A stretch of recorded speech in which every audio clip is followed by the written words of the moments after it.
it's Verity here from Pretty Little Button, and I'm up on the Crafty Murky YouTube channel to show you two beautiful cards created by using one stamp set. I'm using the beautiful new Believe in Miracles stamp set.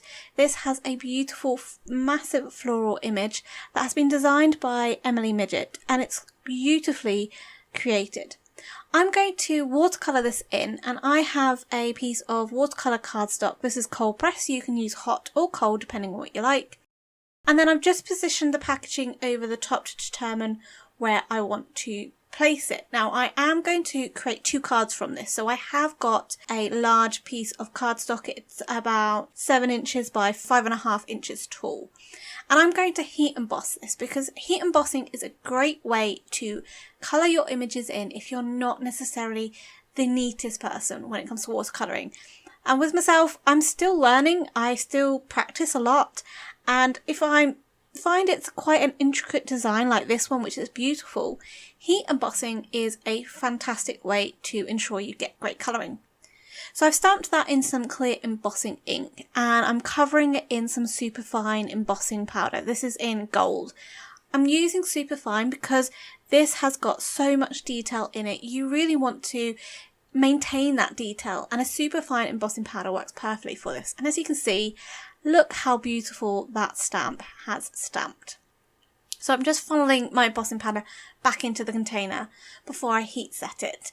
And I want to make sure my heat gun is nice and hot before I bring it to my card panel, and then just look at the embossing powder change and that floral come to life. Obviously I'm using a watercolour cardstock because we are going to be watercolouring this in, but if you prefer to use other mediums such as colouring pencils or alcohol markers, then that's all up to you. Just make sure you're using the right kind of media for that. Now I like to twist and move the card in the light just so I can see has all the powder melted, because you really want to get that beautiful finish with the embossing powder. And as you can see, this has stamped beautifully and it looks gorgeous. To colour this in, I'm using some watercolour paints. I'm using the Altenew artist grade set, but you can use any watercolour pan that you have in your stash. I decided that I wanted to create a variegation in the colours on the petals, so the petal wasn't going to be all of one colour. And I've seen some people do this with some yellows and pinks, and they get this beautiful blend into some corals. Also, when I was colouring this, it just reminded me sort of the colours that you get of a nectarine. So I'm colouring in the petal with a bit of clear water.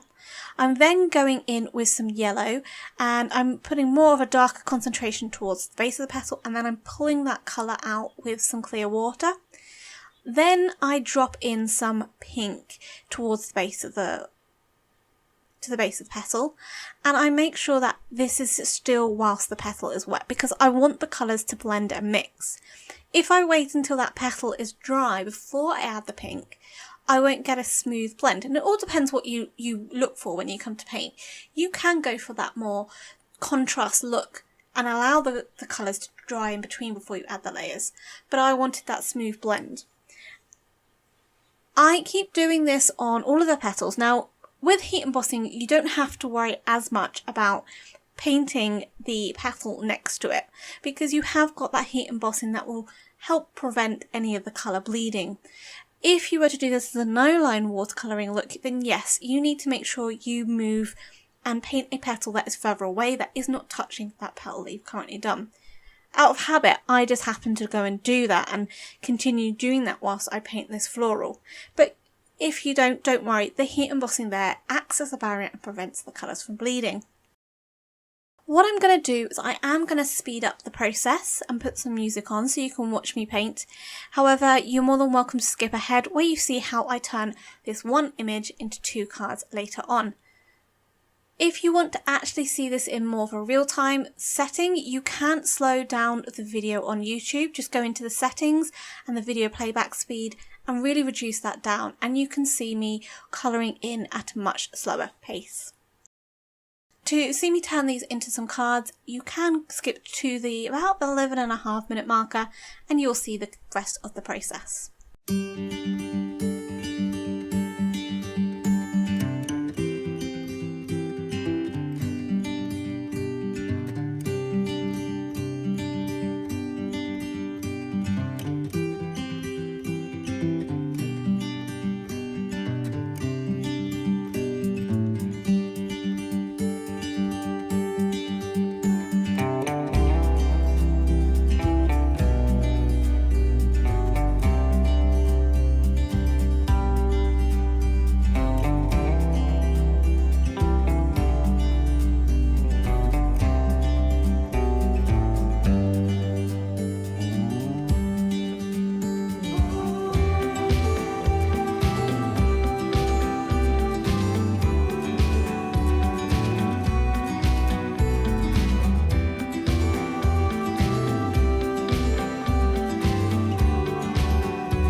once that was all coloured in, I have a really gorgeous floral. Now you might not feel confident in necessarily doing the next step, but it's all about getting more from your crafting time, and this is a great way with such a large floral stamp like this.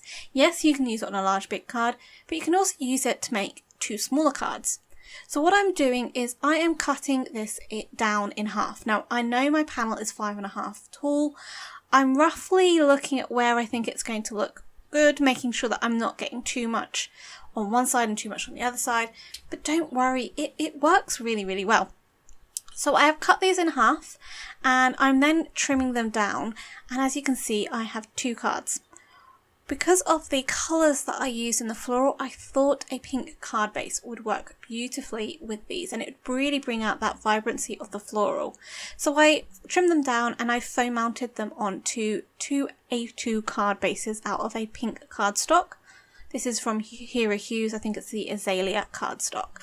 And I'm just foam mounting it up because we have used some water, there is a little bit of warping, but remember we've used a watercolour cardstock which really holds up quite well with water, it won't warp as much. But we did do a little bit of heat embossing as well, so there is a tiny bit of warping from the heat embossing. For the sentiments, I heat embossed 2 sentiments from the stamp set. So these read, magic happens when you believe, and then believe in yourself. Now I fussy cut the believe out. I really don't mind fussy cutting. I quite find it therapeutic at times, and it's quite a small little word that was really easy to do. I did this on black with some white heat embossing because I really wanted a bit of contrast, and that black really pops off the card. I foam mounted them on and just clustered them over the florals, and then to finish these cards off I added some gold sequins, 2 different sizes, and I just scattered them around the card using my tweezers and some glue to adhere them down. I hope you've enjoyed today's video and it's shown you a really easy way to get variation in your watercolour, how you can use such a lovely large floral stamp set such as this one, Believe in Miracles, which has been illustrated beautifully by Emily Midget and has been released today. Make sure that you do subscribe to the channel if you're new here. You can find more inspiration on the channel of how to use a variety of the crafty Verity sets. You can also check out my own channel, Pretty Little Button, if you wish to. I'll include a link here as well as down below. Until next time, happy crafting!